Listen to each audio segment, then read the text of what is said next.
तारखेला शिवसेनेचे पक्षप्रमुख माननीय उद्धवजी ठाकरे साहेब यांच्या नेतृत्वाखाली भव्य असा मोर्चा नुसता मराठवाड्याचा नव्हे तर मराठवाड्याच्या बाहेरील शेतकऱ्यांचा हा मोर्चा संभाजीनगरात 11 तारखेला होत आहे। मागच्या 5 तारखेपासून शिवसैनिक गावोगाव ग्रामसभा घेत आहेत, गावाच्या भेटी गावाच्या बैठका घेत आहेत। कालच्या दिवशी सगळ्या तहसीलवर आणि सगळ्या जिल्हाधिकारी कार्यालयावर भव्य अशी निदर्शनं शिवसेनेच्या वतीनं करण्यात आली आणि आता यानंतर 11 तारखेला भव्य असा मोर्चा संभाजीनगरात होतोय। या मोर्चाची मुख्य मागणी आमची हीच आहे की संपूर्ण कर्जमुक्ती। दुसरी मागणी आहे की शेतकऱ्यांना 50,000 रुपये हेक्टरी मदत। तिसरी मागणी आहे पीक विम्याचे जे निकष बदलले गेले ते पूर्ववत करा। आणि चौथी मागणी गुरंढोरं आणि घरदार जे पडले याला पूर्णपणे निकष सोडून मदत द्या। परवाच्या दिवशी जे पॅकेज जाहीर केलं सरकारने हे पॅकेज फसवं आहे। 31,500-600 कोटीचं हे पॅकेज अतिशय फसवं आहे। याच्याविषयी मी ऑलरेडी डिटेल सांगितलेलं आहे। 10,000 रुपये इन्फ्रास्ट्रक्चरवर आहे, जवळपास 2,500 कोटी रुपये पूर्वीचे दिलेले म्हणून ते दाखवलेले आहे। 5,000 रुपयाचा पीक विमा जो क्लेम कितीचा होईल, जास्तचा होऊ शकतो, कमीचा होऊ शकतो, मिळेल न मिळेल, पीक विम्याचा आहे। एनडीआरएफच्या निकषानुसार 6,172 कोटी आहे आणि सरकार जी मदत करणार ती 6,500 कोटी रुपये रब्बीसाठी अतिरिक्त मदतची सरकार म्हणते ती 6,500ची आहे।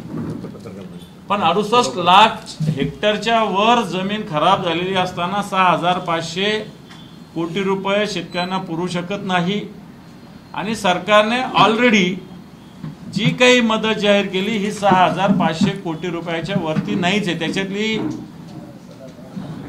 जर नीट त्याचं शहानिशा केली तर मला असं वाटतं शेतकऱ्याच्या हातात तुटपुंजी मदत मिळेल। आणि म्हणून हा मोर्चा एक विराट मोर्चा होणार आहे। गावोगाव शिवसैनिक शेतकऱ्यामध्ये जनजागृती करतात, नुसती जनजागृती नाही करत आहे तर सर्व शेतकऱ्यांना मदत सुद्धा करतात वेगवेगळ्या प्रकारची। कुठं होर्डिंग लावून किंवा कुठं पोस्टर लावून मदत शिवसेनेची चालू नाही। शिवसेनेची मदत ही निर्वाज्यपणे एक सेवा म्हणून सगळ्या ठिकाणी चालू आहे। आणि म्हणून आपल्या माध्यमातून मी सर्व शेतकऱ्यांनाही आवाहन करेल की हा मोर्चा शेतकऱ्यांना न्याय मिळवून देण्यासाठी आहे, शेतकऱ्यांना कर्जमुक्ती मिळवून देण्यासाठी आहे, शेतकऱ्यांना हेक्टरी 50,000 रुपये मिळण्यासाठी आहे। सरकार खोटं ज्याला नॅरेटिव्ह म्हणता येईल ते सेट करण्याचा प्रयत्न करत आहे। 31,500, 31,500, 31,500 ह्या झूट गोष्टी आहे। सरकार हेही सांगतं तामिळनाडूपेक्षा याच्यापेक्षा आम्ही जास्त दिलं, कुठेही जास्त दिलेलं नाही। आणि म्हणून सरकारच्या विषयी जनतेच्या मनात जो रोष आहे हा शेतकऱ्यांचा मोर्चा आहे, एकट्या शिवसेनेचा नाही। शिवसेना याच्यात पुढाकार घेते आणि शेतकऱ्यांनी उद्धवजींना बोलवलेलं आहे नेतृत्व करण्यासाठी। अशा प्रकारचा मोर्चा आहे। आपल्या माध्यमातून मी सर्व शेतकरी बांधवांनाही आवाहन करेल की या मोर्चामध्ये हजारोंच्या संख्येने आपण सहभागी व्हा। मला असं वाटतं याच्यात हजारो शेतकरी सहभागी होणारच आहे आणि याचा धसका मला असं वाटतं सत्ताधारी पक्षाने घेतल्यानंतर पॅकेज तेही फसवं पॅकेज जाहीर केलेलं आहे। परंतु येणाऱ्या काळामध्ये दिवाळीच्या आत शिवसेनेची मागणी या सरकारला पूर्ण करावी लागेल। एक चर्चा अशी सुरू आहे की तुम्ही मोर्चाची तारीख जाहीर केली आणि आता त्यामुळे उद्या राज्याचे मुख्यमंत्री आणि उपमुख्यमंत्री सुद्धा शहरात येत आहेत, बैठका तेही घेणार आहेत आणि पक्षाच्या बैठका घेणार आहेत, सरकारी बैठकाही घेणार आहेत, अनुदान वाटप या सगळ्याच अनुषंगाने। हे पहा, हे लोक येत आहेत, एक तर सगळ्यात आधी शिवसेनेचा मोर्चा निघणारे उद्धवजी येणारे म्हणून हे लोक येत आहेत एक, आणि हे लोक घेत आहेत त्यांच्या पक्षाच्या बैठका। उद्धवजी ठाकरे साहेब कोणतीही पक्षाची बैठक घ्यायला येत नाही। उद्धवजी ठाकरे साहेब शेतकऱ्यांसाठी लढा द्यायला येत आहेत। बाकीच्या पक्षाला निवडणुका लढायचं, जिंकायचं, हरायचं चालू आहे।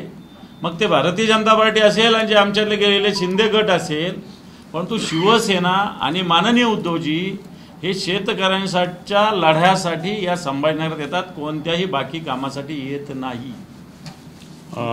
एक बोलतो मी मुख्यमंत्री उपमुख्यमंत्री येऊ कोणी हो, मागे 4 वर्ष सतत मराठवाड्यामध्ये दुष्काळ पडला होता. आम्ही लोकसभेत मागणी केली होती की प्रधानमंत्री आले पाहिजे, मोदीजी. ते आले म्हणजे काही ना काहीतरी अजून जास्त सरकारी मदत मिळू शकते. आतासुद्धा त्या ठिकाणी आता हा ओला दुष्काळ आहे. आता ओला दुष्काळ असताना या ठिकाणी आम्ही माननीय उद्धवजींच्या बरोबर मी, अंबादासजी दानवे, संजय राऊत आम्ही गेलो होतो. किती भयानक परिस्थिती त्या ठिकाणी झालेली आहे. मग ती भयानक परिस्थिती असताना त्या ठिकाणी केंद्र सरकारचं काही लक्ष नाही.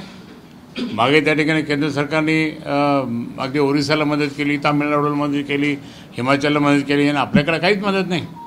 आपल्याकडे त्या ठिकाणी फक्त घोषणा. आणि तेही त्यांनी सांगितलं की मला यांनी अजून प्रस्ताव पाठवला नाही. म्हणून मला या ठिकाणी हे सांगायचं की हा माननीय उद्धवसाहेबांच्या नेतृत्वाखाली जो मोर्चा आहे तो याच करता आहे की प्रधानमंत्र्यांनी सुद्धा या मराठवाड्यामध्ये आलं पाहिजे, परिस्थिती पाहिली पाहिजे. मागे इतका मोठा दुष्काळ पडला होता त्यावेळेस ते आले नाही. कमीत कमी आता ह्या दुष्काळात तरी आलं पाहिजे ना, या म्हणजे ओला दुष्काळामध्ये तरी आलं पाहिजे ना. पण ते येतच नाही, काही नाही. आणि फक्त हे दोघंजण त्या ठिकाणी काहीतरी, जसं आता अंबादासजी दानवे बोलले, फसवं पॅकेज येते. म्हणजे फसवं पॅकेज असताना त्या ठिकाणी मी तुम्हाला सांगतो काहीच केलं नाही त्यांनी, फक्त घोषणा करता. शेतकरी त्या ठिकाणी पूर्णपणे सतर्क आहे. ज्यावेळेस लाडक्या बहिणींना त्या ठिकाणी 21 रुपये 2 वेळेस दिले, नंतर दिलेच नाही. आणि आता त्या बहिणी रडतात मग, आणि सगळं बोंबाबोंब चालली. मग म्हणून त्यांनाही असं वाटतं शेतकऱ्यांना की हे पण हे जे आता घोषणा केली त्यांनी तेही फसवीच आहे, असं त्या ठिकाणी स्पष्टपणे लोक आता म्हणायला लागले. म्हणून माननीय उद्धवजींवर खूप मोठा विश्वास त्यांचा आहे. आणि म्हणून उद्धवजींच्या नेतृत्वाखाली त्या ठिकाणी हा आमचा मोर्चा निघतो आहे.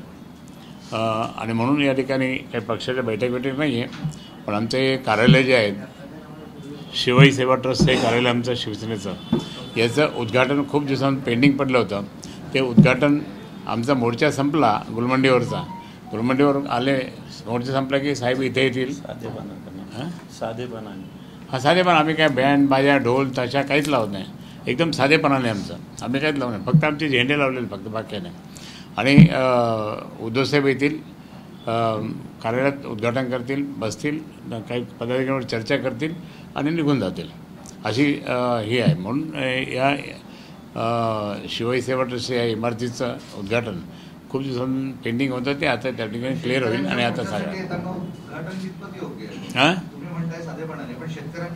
नाही नाही हे घरगुती आहे ना. नाही, हे उद्घाटन नाही, हे कार्यालय ऑलरेडी चालू आहे. पक्षप्रमुख इथे येत आहेत, त्यांच्या हस्ते ऑफिशियली फक्त फीत कापायचे. हे कार्यालय ऑलरेडी कार्यरत आहे, परंतु पक्षप्रमुख इथे येत आहेत आणि जवळच येत आहेत, म्हणून आम्ही फक्त फीत कापतोय. कोणत्याही प्रकारचा कार्यक्रम इथे नाही. 11 वाजेची वेळ आहे. क्रांती चौकातून निघेल, गुलमंडीवर याचा समारोप होणार आहे. विभागीय आयुक्ताला भेटून आम्ही निवेदन देऊ, परंतु समारोप गुलमंडीवर करू. कारण या गुलमंडीवर काही शेतकरी प्रातिनिधिक स्वरूपात भूमिका व्यक्त करतील आणि माननीय उद्धवजी ठाकरे साहेब आपली भूमिका व्यक्त करतील. जनरली 11चा मोर्चा 11:15 11:30ला निघाला, 12:30-1 पर्यंत हा सगळा कार्यक्रम 1-1.5 तासात होईल, अशा प्रकारचं शेड्यूल आहे. त्यांच्यासोबत संजय राऊत साहेब असतील, त्याप्रमाणे सुभाष देसाई साहेब असतील, कदाचित अनिल देसाई पण येतील. आणि आम्हाला असं वाटतं की अचानक का होत नाही, सन्माननीय आदित्य ठाकरे साहेब सुद्धा येण्याची शक्यता आहे. आणि त्यामुळे ते एक या मोर्चाला एक वेगळं महत्त्व जरी असलं आणि गंभीरता जरी असली तरी त्या ठिकाणी सगळे लोक त्या ठिकाणी येतील. आणि शेतकरी भाषण करणार, आम्ही कोणीच भाषण करणार नाही. म्हणजे भाषण वेळ कशाला घालवायचा. शेतकऱ्यांचे जे काही प्रश्न आहेत ते शेतकरी स्वतः त्यांच्या मुखाने बोलतील ना, आणि म्हणून ते सांगतील. आणि नंतर मग त्या ठिकाणी मग साहेब बोलतील. फक्त शेतकऱ्याच्या प्रश्नावर फक्त शिवसेना लढताना दिसते, तुम्ही बाजूची महाविकास आघाडीचे घटक पक्ष त्यांना सोबत का नाही. हा आमचा शिवसेना पक्षप्रमुखांनी उद्धवजी ठाकरे साहेबांनी ठरवलेला मोर्चा आहे. आणि शेतकऱ्यांना त्या ठिकाणी आम्ही शब्द दिला होता मराठवाड्यामध्ये की आम्ही एक मोर्चा काढू. तुम्ही म्हणता मोर्चा काढा, तर मग मोर्चा काढू, या आपण, असं तेवढंच, बाकी नाही. बापू, हा शेतकऱ्यांचा मोर्चा आहे, कोणीही यायला याच्यात बंदी नाही. आम्ही काय सांगितलं, शिवसेना याच्यात पुढाकार घेतली. पण शेतकरी फक्त शिवसेनेचेच यावे असं आहे का? तर नाही, सगळ्या विचाराचे यावे. सगळ्या विचाराच्या तुम्ही सांगितलं तसं कोणत्याही पक्षाची, इव्हन मी म्हणेन सत्ताधारी पक्षाचे लोक आले तरी आमचं काय अडचण नाही. कारण शेवटी हा शेतकऱ्यांचा प्रश्न आहे. व्यापकतेने याचं सामोरं गेलं पाहिजे. याच्यात राजकारण करण्याची आवश्यकता नाही असं वाटतं, पण तो सरकारवर दबाव आणण्यासाठी या गोष्टी कराव्या लागतील. म्हणून आम्ही शेतकऱ्यांची भूमिका म्हणून शिवसेना पुढाकार घेते. तर तुम्ही म्हटले तसं कोणाला यायचं आमच्यासोबत, पण सत्ताधारी येऊ शकत नाही. एकही मोर्चा एकही शेतकऱ्यांच्या बाबतीत त्यांनी काही आंदोलन नाही, त्यांची चर्चा नाही, कधी लोकांमध्ये जाऊन भेटल्या नाही. अनेक मंत्री तर गेलेच नाही. बांधावर जायचं होता, फक्त शोबाजी केली, चॅनलमध्ये बोलले, फोटो काढून घेतलं, चालले नाही. बऱ्याच ठिकाणी तर त्या मंत्र्यांना बाजूला केलं लोकांनी, जा तुम्ही जा, इथं काही गरज नाही तुमची, असं पण झालेलं आहे. म्हणून ते येणार नाहीत. बाकी आमचे सगळे शेतकरी येतील सगळे. थँक्यू. काल परवान्यावरून योगेश कदम यांनी परवाना द्यायला लावला, त्यावरून मोठा वाद पाहायला मिळतोय. आज रामदास कदम असं म्हणतात की एका वरिष्ठ नेत्याच्या सांगण्यावरून तो परवाना देण्यात आला. वरिष्ठ नेता कोणी काही सांगो, नियम आणि कायदे असतात. गुन्हेगारी प्रवृत्तीचा माणसाचे गुन्हे क्लिअर झाले म्हणून तो गुन्हेगारा नाही असा त्याचा अर्थ होत नाही. त्याची सगळी पार्श्वभूमी बघितली पाहिजे. आणि याच्यात गृहमंत्र्यांनी अशा पद्धतीचा परवाना देणं म्हणजे गुन्हेगारांना प्रोत्साहन देणं. या शस्त्र परवान्याचा चुकीचा वापर होऊ शकतो, आत्ताच्या झालेल्या घटनेवर लक्षात येतं. आणि रामदासभाई जर म्हटले असेल कोणत्या वरिष्ठ तर त्या वरिष्ठ नेत्यानं त्याचा दोषी धरावं, त्याच्यावर कारवाई करावी.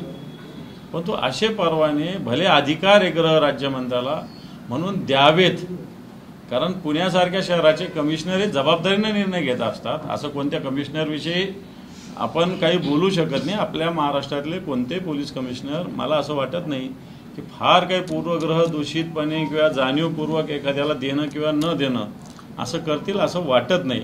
आणि म्हणून गृह राज्यमंत्र्यांनी हा निर्णय घ्यायला नाही पाहिजे होता, चुकीचा निर्णय. आणि जर रामदासभाई कदम असं म्हणत असतील तर हा कोण वरिष्ठ नेता आहे याचंही नाव समोर आलं पाहिजे, नाव सांगितलं पाहिजे. आपल्या शहराचे जिल्ह्याचे पालकमंत्री संजय शिरसाट यांच्या खात्याचा निधी पुन्हा एकदा वळवण्यात आला. जवळपास 410 कोटी रुपयाचा हा निधी आहे, तो दुसरीकडे वळवण्यात आला. हे बघ, खरं तर सामाजिक न्याय, मी सकाळीच याविषयी भूमिका व्यक्त केलेली आहे. सामाजिक न्याय हा विषय अतिशय महत्त्वाचा आहे. जे वंचित घटक आहे या समाजातला त्यांच्यासाठी प्रामुख्यानं डिपार्टमेंट असताना या डिपार्टमेंटचा सर्रास निधी दुसऱ्या खात्यात वळवला जातो. जर लाडकी बहीणला 45,000 कोटी रुपये लागतात तर 45,000 कोटी रुपये अर्थसंकल्पीय तरतूद म्हणून 45,000 कोटी रुपये सरकारने करायला पाहिजे होते. सरकार तसं न करता वेगवेगळ्या खात्याचा निधी पळवतं आणि त्यातल्या त्यात सामाजिक न्याय विभागाचा निधी अशा पद्धतीनं ट्रान्सफर करता येत नाही किंवा तो केला नाही पाहिजे. कारण शेवटी आपण हा विभाग कशासाठी स्थापन केला आहे की सामाजिक न्याय विभागाला न्याय मिळाला पाहिजे. आणि हा न्याय निधी त्या डिपार्टमेंटला किती प्रमाणात निधी दिलं पाहिजे असे सरकारचे क्रायटेरिया आहे की इतका टक्के निधी सामाजिक न्यायाला असावा. आणि म्हणून ज्या अर्थी हा निधी इकडे दिला जातो त्या अर्थी त्या पर्सेंटेजमध्ये सामाजिक न्याय विभागाला निधी राहत नाही. दुर्दैव असं आहे की त्या खात्याचे मंत्री याच्यावर साधा आवाजसुद्धा उचलत नाही. का आवाज बंद राहतो त्यांचा कळत नाही. बाकीच्या विषयावर खूप बोलतात ते, पण तो आपल्याच खात्याचा निधी, विशेषतः त्यांचा खातं विषय महत्त्वाचा नाही, सामाजिक न्याय हा विषय महत्त्वाचा आहे. आणि म्हणून सामाजिक न्यायावर अशा पद्धतीनं अन्याय होणं तेही फुले शाहू आंबेडकरांच्या महाराष्ट्रात हे दुर्दैवी आहे. चला, धन्यवाद तुम्हाला सर्वांना.